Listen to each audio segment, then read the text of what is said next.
खरं म्हणजे आमच्या उदयन महाराजांनी काही मागण्या देखील या ठिकाणी केलेल्या आहेत. महाराजांची आमची चर्चाही झालेली आहे. त्या संदर्भात जी योग्य कारवाई करायची आहे ती तर आम्ही करणारच आहोत. कारण आमचं सगळ्यांचंच मत आहे की महापुरुषांचा अपमान, छत्रपतींचा अपमान करणाऱ्याला तर टकमक टोकावरनच लोटून दिलं पाहिजे.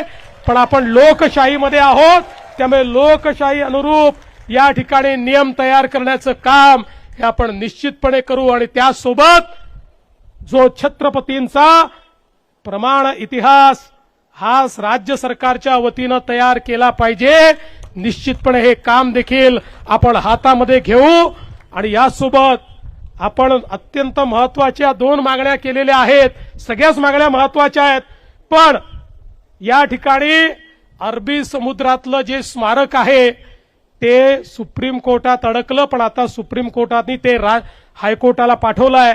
महाराज, आपण महाराजांचे मावळे आहोत, हार मानणार नाही. हायकोर्टामध्ये लढून ते स्मारक आम्ही त्या ठिकाणी मोकळं करून घेऊ आणि कुठल्याही परिस्थितीमध्ये छत्रपती शिवरायांचे स्मारक झालं पाहिजे हा प्रयत्न आपला असेल.